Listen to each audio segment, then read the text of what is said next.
Welcome to my class. Here we will discuss the subject digital electronics, and the course will cover the syllabus as per given in Dr. Bisra Engineering College Electronics and Communication Engineering Department. In digital electronics we have 4 modules.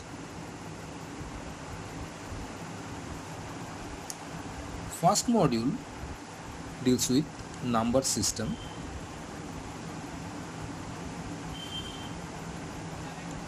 And logic optimization.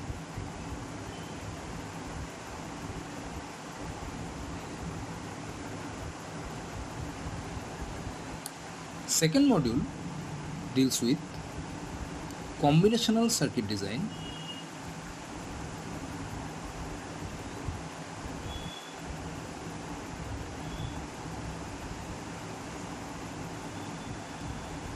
Third module deals with sequential circuit design.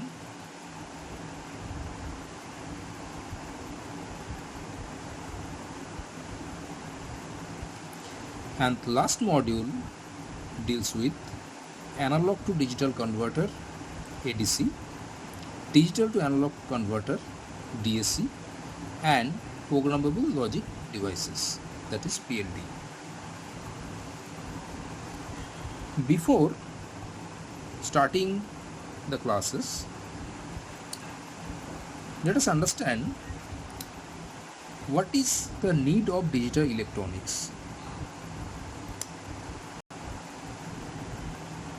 Before that, we should understand what is analog signal and what is digital signal.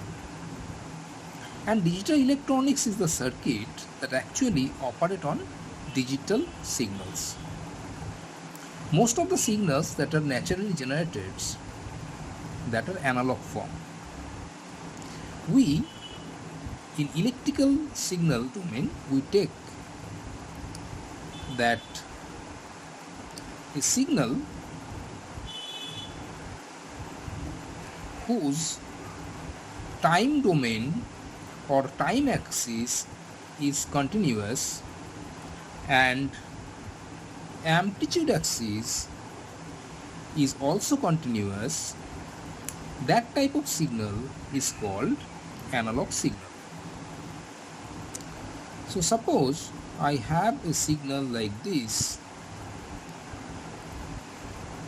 Here, in each time, you can get the amplitude of this particular signal. So the time domain is continuous. In the same way, the amplitude is also continuous within the range. Suppose it is 0 volt to maximum value Vm. So within this range, any value can be given. So it is an analog signal. That signal will be represented in digital form by certain digit. So what we are doing, instead of taking time continuous, we are discretizing the time and we are taking the sample in discrete time intervals. That actually, in this analog signal, when we are transmit this analog signal, then due to noise, addition and other effects, the shape of the analog signal changes, and it is very difficult to get back the original signal in the receiver end. Also, the storing capability of analog signal is not so much advanced. Analog circuits are also very bulky and they use the passive elements. Instead of, if you take a digital signal, then it has better noise immunity, noise reduction is much easier, noise elimination is much easier. Also, the equipments that can store the digital signal, that is advancing day by day. The equipments, they are processing the digital signals, they are also very much advanced in present day. And systems, smart systems, etc., they are based on the digital only. That's why we are interested in digital circuits and digital electronics. Now what we are discussing, that this analog signal need to be converted into digital form, and then only we can process this digital signal using digital circuits, and after that we have to get back the analog signal by digital to analog converter. So at the first step, by ADC we convert the analog signal by discretizing it in time domain. So we are taking the sample value at different time instead of taking all the values at all the times. After that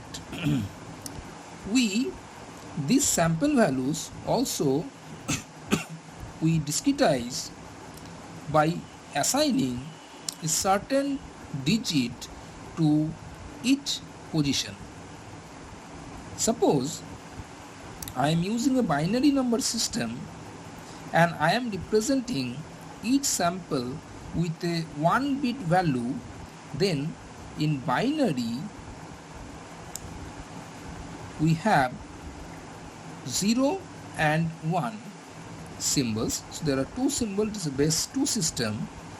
So each sample will be represented by either 0 or 1. In that sense, we can separate the two levels like this, and we can assign a certain value at midpoint and here.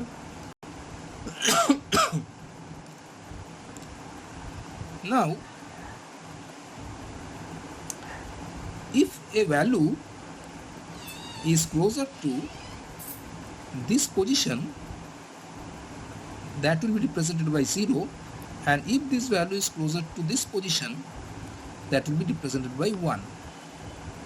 Now any sample value you take, based on this position I can define its value either 0 or 1.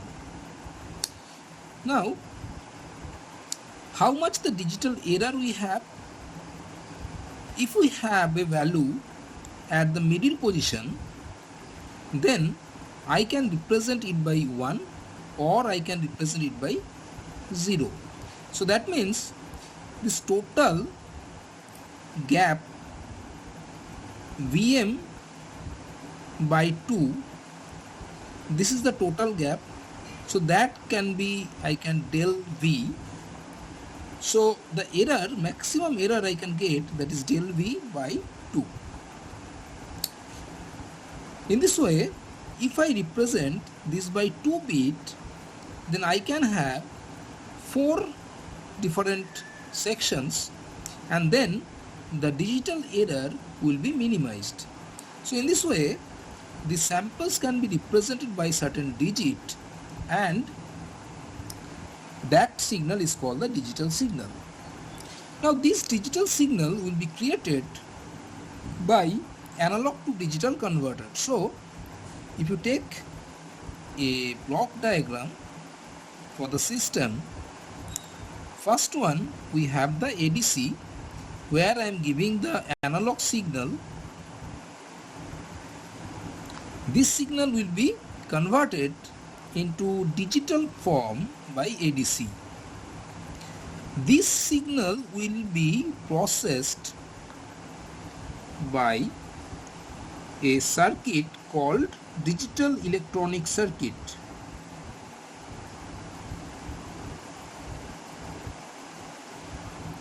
After processing, we are interested to make the signal clear.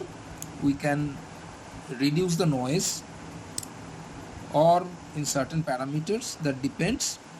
After that, the processed digital signal will be applied to digital to analog converter to generate the analog form for further use. So, number system is important because we are representing the signals in digital form. Each samples will be represented in digit. So what number system we are using, based on that you have different symbols. Suppose if I use a base 10 system, that is our conventional system, that consists of 10 different symbols. So a single digit can provide 10 labels in the signaling, so error can be minimized. But in the practical world, the solid state semiconductor device work with either 0 or 1, either on state or off state. So these two stable states are defined or valid. So that's why we have to represent our signal in using binary only. Now if we increase the number of bits to represent the sample, then your digital conversion error will be minimized. Now today, when we are using the smart systems or system on chip, we are increasing the function density day by day. So we need to make the design compact and efficient. So that's why we have to understand how we can reduce the complexity of the digital circuits. So in the second module, we'll understand the combinational circuit design that are important and the design process and how to optimize it. In third module, we basically discuss about the sequential logic circuit, where we'll introduce the memory elements. Memory elements are important, and counter, register, etc. will be discussed. In module 4, we'll have the idea that how this analog to digital conversion takes place by the analog to digital converter circuit, and how the digital to analog conversion takes place using digital to analog conversion circuit. And also we'll discuss about some programmable logic devices. So up to this for this class. Next class we join to study about number system and logic optimization. Thank you.